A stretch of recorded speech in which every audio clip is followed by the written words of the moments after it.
13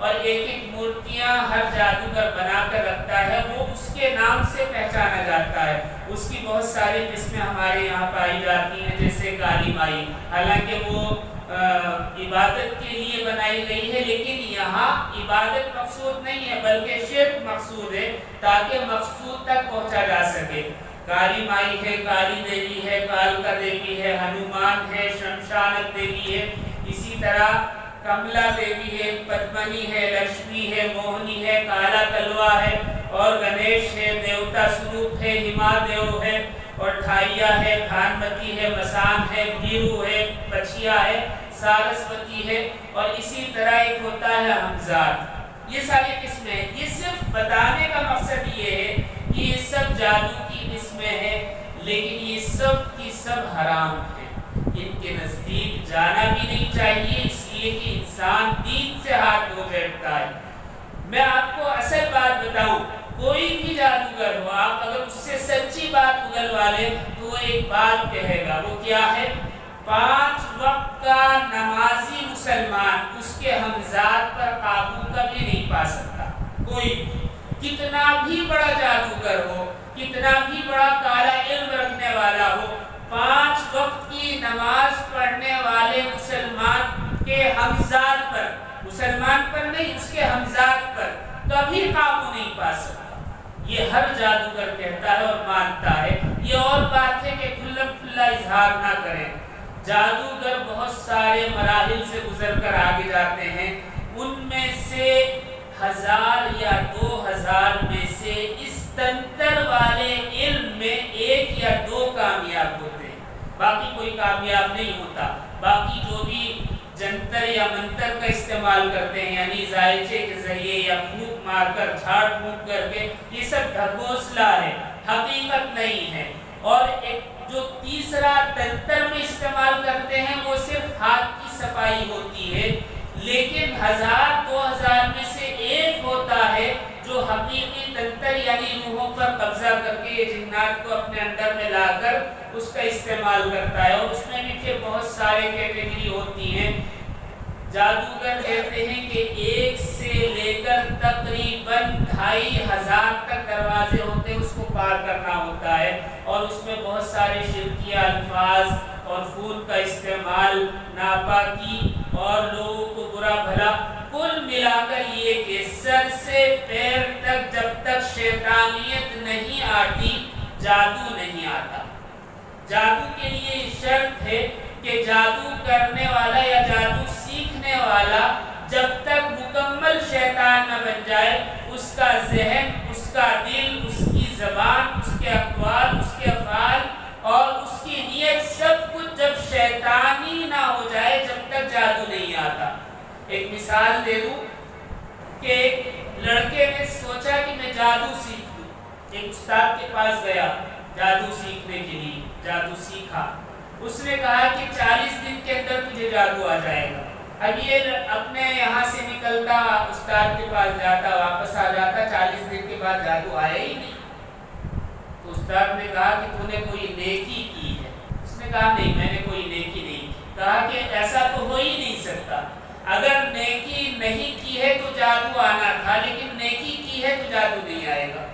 اس نے کہا کہ میں نے کچھ بھی ایسا نہیں کیا۔ کہا کہ کوئی تو تیری عادت ہوگی، مجھے تفصیل سے بتا۔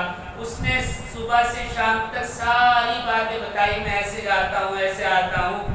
جادوگر نے سر پیٹ لیا اور کہا کہ تو نے ایک نیکی تو کی ہے۔ اس نے کہا کہ کیا نیکی کی ہے؟ کہ تو جو راستے میں چلتا ہے تو جہاں کوئی پتھر کانٹا دیکھتا ہے اسے لات مار کر ہٹا دیتا ہے، یہ نیکی ہی تو ہے جس کی وجہ سے جادو نہیں آتا۔ یعنی جب تک شیطانیت نہیں آتی، جب تک جادو آتا بھی نہیں اور اثر بھی نہیں کرتا۔ نبی کریم علیہ السلام پر بھی جادو کیا گیا، ایک نہیں بہت مرتبہ، لیکن صرف ایک مرتبہ اثر ہوا۔ جو لوگ کہتے ہیں نہیں نبی اکرم صلی اللہ علیہ وسلم پر جادو نہیں ہو سکتا، یہ بھی غلط ہے، اس لیے کہ جادو ایک نہیں بہت مرتبہ کیا گیا لیکن اثر نہیں ہوا۔ صرف ایک مرتبہ اثر ہوا، ایک یہودی نے آپ علیہ السلام کے بال اور کچھ ناخن لے کر ایک اندھے کنویں میں عمل کر کے رکھ دیے، جس سے آپ صلی اللہ علیہ وسلم کی صحت ڈاؤن ہونا شروع ہو لیکن کار نبوت پر کوئی فرق نہیں پڑا، آپ کی عقل پر کوئی پردہ نہیں پڑا، کسی قسم کا اثر دکھائی نہیں دیتا تھا، صرف صحت کم ہو رہی تھی اور کوئی اثر نہیں ہوا۔ بعد میں حضرت جبرائیل کے ذریعے اللہ رب العزت نے بتایا کہ آپ پر جادو ہوا ہے، اس کا توڑ کیا گیا۔ وہ توڑ کیا تھا؟ اللہ رب العزت نے معوذتین نازل فرمائی، قل اعوذ برب الناس قل اعوذ برب الفلق، جس کے ذریعے جادو کا توڑ کیا گیا۔ بلکہ علماء یہ کہتے ہیں کہ آپ پر جو جادو کا اثر ہوا وہ امت کو یہ دو گفٹ دینے کی وجہ سے تھا، تاکہ امت پر اگر کوئی ایسا مرحلہ آ جائے تو اس کے پاس اس کا توڑ ہو۔ نبی کرم صلی اللہ علیہ وسلم پر جادو نہیں ہو سکتا تھا، اللہ تعالیٰ تو خود ہی حفاظت فرما لیتے، جیسے بہت ساری چیزوں سے حفاظت فرما دی، لیکن اس ہونے کی وجہ یہ تھی کہ اللہ تعالیٰ دو صورتیں معوذتیں نازل کرنا چاہتے تھے تاکہ امت محمدیہ کو کسی ایسے مرحلے میں کسی کا محتاج نہ ہونا پڑے۔ نبی کرم صلی اللہ علیہ وسلم کی ایک حدیث بھی ہے جس کا مفہوم ہے کہ اگر یہ دو صورتیں کوئی صبح میں پڑھ لے تو رات تک، اور رات میں پڑھ لے تو صبح تک، ہر طرح کے جادو، کالے علم، سفلی عمل سے محفوظ رہتا۔ اب اگر ہمارے یہاں کسی پر جادو ہوتا ہے تو بس دو ہی چیزیں ہیں، یا تو وہ معوذتین نہیں پڑھتا اس لیے اس پر جادو ہوتا، اور اگر وہ پڑھتا ہے تو جادو نہیں ہوتا بلکہ وہ جھوٹ بولتا ہے، اسے وہم ہے، اس لیے کہ نبی کریم صلی اللہ علیہ وسلم کی بات غلط نہیں ہو سکتی، جھوٹ نہیں ہو سکتی۔ آپ نے فرما دیا صبح میں پڑھ لے تو رات تک، رات تک پڑھ لے تو صبح تک، ہر طرح کے جادو اور کالے علم سے محفوظ رہے گا، تو آپ کی بات غلط نہیں ہو سکتی۔ اگر کوئی اس بات کو نہیں مانتا تو پھر اس پر کفر لازم آئے گا، اور اگر شک کرتا ہے تو اس کا ایمان کمزور ہے۔ نبی کریم صلی اللہ علیہ وسلم نے صاف بیان فرما دیا کہ معوذتین یہ جادو کا توڑ ہے۔ ہمیں چاہیے کہ ہم ایسے لوگوں کے پاس نہ جائیں، اس لیے کہ یہ دین کے ساتھ کھلواڑ ہے۔ میں نے جو آیتیں پڑھی ہیں اس میں بھی یہی بیان کیا گیا ہے۔ اللہ رب العزت نے جو قرآن میں ارشاد فرمایا وَلَا يُفْلِحُ السَّاحِرُونَ، جادوگر کبھی کامیاب نہیں ہوتے۔ اگر ان کا جادو عارضی طور پر ہوتا بھی ہے تو جلد ختم ہو جاتا۔ آپ سورہ فاتحہ پڑھ لیں اس سے بھی ختم ہو جائے گا، معوذتین پڑھ لیں اس سے بھی ختم ہو جائے گا، اور آیت الکرسی پڑھ لیں اس سے بھی ختم ہو جائے گا، اور سورہ فاتحہ کی ساتھ سورہ بقرہ کی آخری 10 آیات نازل ہوئی تھی وہ پڑھ لیں اس سے بھی ختم ہو جائے گا، کسی سے بھی ختم ہو سکتا ہے، شرط ہے کہ اللہ پر ایمان اور یقین ہو۔ حضرت موسیٰ نے دیکھا کہ جادو کر رہے ہیں جادوگر، فلما القوا قال موسیٰ ما جئتم به السحر، پھر جب انہوں نے ڈال دیا یعنی جادو دکھایا تو موسیٰ نے فرمایا یہ جو تم لائے ہو یہ جادو ہے، لیکن آگے حضرت موسیٰ کیا کہہ رہے ہیں ان اللہ سیبطل، یہ نہیں کہا کہ میں ختم کر دوں گا بلکہ کہا کہ اللہ تعالیٰ اس جادو کو ملیامت فرما دے گی۔ نبی ہیں اور اللہ کے لاڈلے نبی ہیں، روزانہ اللہ سے بات ہوتی ہے، اللہ نے معجزہ بھی ہاتھ میں دے دیا ہے، اور خود اللہ نے بھیجا ہے کہ جاؤ اپنے عصا کے ذریعے ان کا مقابلہ کرو۔ اس کے باوجود حضرت موسیٰ نے یہ نہیں کہا کہ میں اسے ملیامت کر دوں گا، ختم کر دوں گا، بلکہ فرمایا ان اللہ سیبطل، اللہ تعالیٰ اسے ختم کر دیں گے، ملیامت کر دیں گے، اور پھر آگے فرمایا ان اللہ لا یصلح عمل المفسدین، شریر لوگوں کے، فساد مچانے والوں کے کاموں کو اللہ تعالیٰ سنوارتے نہیں یعنی بگاڑ دیتے ہیں۔ اس کا مطلب یہ ہے کہ جو جادو کرنے والے ہیں وہ اپنے جادو میں کبھی کامیاب نہیں ہوتے، بلکہ شرط یہ ہے کہ اللہ پر یقین اور ایمان ہو تو اللہ تعالیٰ محفوظ فرما دیتے ہیں۔ ایک واقعہ سنا دوں تو یہ آیت سمجھ میں آئے گی۔ ہمارے یہاں ایک بزرگ گزرے ہیں حضرت داتا علی قطویری رحمۃ اللہ علیہ، بڑے اللہ والے، بڑے پائے کے عالم، ان کی بستی میں ایک آدمی رہا کرتا تھا رائے راجو کے نام سے، جادوگر تھا، بہت بڑا جادوگر تھا۔ اس نے بستی کے جتنے لوگ تھے سب کو کہہ دیا تھا کہ جس نے گائے بھینس یا بکریاں پال رکھی ہیں ان سب کا دودھ لا کر مجھے دو، اور نہیں دو گے تو میں جادو کروں گا۔ کیا جادو؟ کہ جب دودھ نہیں دیا کرتے تھے تو وہ جادو کرتا تو تھنوں سے جو دودھ نکلتا وہ لال نکلتا، تو دیکھنے والے ڈر جاتے کہ یہ خون ہے، لیکن یہ عارضی ہوتا، نکلنے تک ہوتا تھا، تو اس سے لوگ خوفزدہ ہو جاتے تھے۔ حالانکہ دودھ صحیح ہوتا تھا، رکھنے بعد میں دیکھیں تو صحیح رہتا تھا، لیکن لوگوں میں خوف ایسا بیٹھ گیا تھا، نکالتے ہوئے دیکھتے کہ لال آ رہا ہے تو فوراً اس کی بات مانتے اور سارا دودھ اس تک پہنچا دیتے۔ بہت عرصہ گزر گیا اسی طرح۔ ایک دن حضرت داتا علی حجویری نے دیکھا کہ ایک عورت دودھ لے کر جا رہی ہے۔ پوچھا کہاں جا رہے ہو؟ کہا کہ فلاں آدمی ہے ایسے ایسے جادوگر، اس کے پاس جا رہی ہوں، اگر دودھ نہیں دیں گے تو وہ جادو کر دیتا ہے۔ تو حضرت نے فرمایا یہ دودھ مجھے دے دو اور اللہ رب العزت تمہیں اس کے بدلے اور زیادہ دودھ عطا فرمائے۔ تو اس نے کہا کہ ٹھیک ہے آپ لے جائیں۔ حضرت کی شخصیت سے واقف تھی، دے دیا۔ گھر آئی تو دیکھا کہ گائے اور بھینس جو اس کے ہاں بندھی ہوئی تھی اس کے تھن دوبارہ بھرے ہوئے ہیں۔ دودھ نکالا تو پہلے سے زیادہ نکلا، حالانکہ تھوڑی دیر پہلے دودھ نکال کر لے گئی تھی، تو بڑی خوشی ہوئی۔ اس نے ایک سے دوسرے کو تیسرے کو سارے گاؤں میں یہ بات پھیلا دی کہ حضرت کو دودھ دے دو تو دودھ زیادہ آنے لگے گا۔ اب 2-4 دن دیکھا کہ لوگوں نے سب دودھ جمع کر کے حضرت تک پہنچا دیا۔ حضرت کو دودھ سے کوئی سروکار نہیں تھا، بلکہ اس جادوگر کی اصلاح کرنی مقصود تھی، کوئی لالچ نہیں تھا دودھ کا۔ حضرت نے وہ دودھ تقسیم کر دیا۔ جب 2 دن 4 دن 5 دن 10 دن دودھ نہیں پہنچا تو وہ رائے راجو جادوگر جو ہے وہ غصے میں نکلا اور کہا کہ پتہ نہیں کیا ہے مصیبت، اور جادو کرتا پھرا لیکن کسی پر بھی جادو کا اثر نہیں ہوا۔ کسی جانور کے تھنوں سے جو دودھ نکلا وہ لال نہیں نکلا بلکہ سفید ہی نکلا۔ بہت پریشان تھی، جادو بھی اثر نہیں کر رہا۔ پتا کیا کہ کیا معاملہ ہے، کسی نے بتایا کہ سارا کا سارا دودھ تو حضرت کے پاس جا رہا۔ کہا کہ اچھا وہ اتنا بڑا جادوگر ہے؟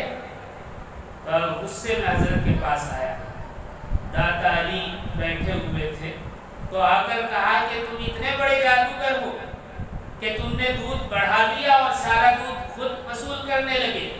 اگر واقعتاً تم بھی جادوگر ہو تو آؤ مقابلہ کرتے۔ حضرت نے کہا کہ مجھے کوئی دلچسپی نہیں، لیکن وہ غصے میں بھرا ہوا تھا۔ اس نے کہا کہ دیکھو میں کیا کر سکتا ہوں، مجھ میں کتنی طاقت ہے، اور اس نے ایسے چھلانگ لگائی اور ہوا میں ایسے بیٹھ گیا اٹھ کر۔ تو حضرت دیکھتے رہے، مسکراتے رہے۔ اوپر سے بیٹھے بیٹھے کہا کہ واہ ہوا گول ہو گئی، آؤ مقابلہ کرو۔ تو حضرت نے پاس رکھی ہوئی اپنی جوتیاں اٹھا کر اس کی طرف ایسے پھینک، تو وہ جوتیاں اس کے سر کے اوپر جا کر ایسے کھڑی ہو گئی۔ تو جیسے ہی اس نے دیکھا کہ یہ تو صرف جوتیاں ہیں اور میرے سر کے اوپر آ گئی ہیں، تو فوراً نیچے آیا اور قدموں میں گر گیا اور کہا کہ حضرت یہ جادو نہیں ہے جو آپ نے کیا، یہ تو میں جادو کر رہا تھا، لیکن یہ جادو نہیں ہے جو آپ نے دکھایا ہے۔ آپ مجھے کلمہ پڑھوا لیجئے اور مجھے نجات کا راستہ دکھا دیجئے۔ حضرت نے کلمہ پڑھوا دیا، اپنے یہاں رکھا، اس کی اصلاح کی، تربیت کی، اسے علم دیا، قرآن سکھایا۔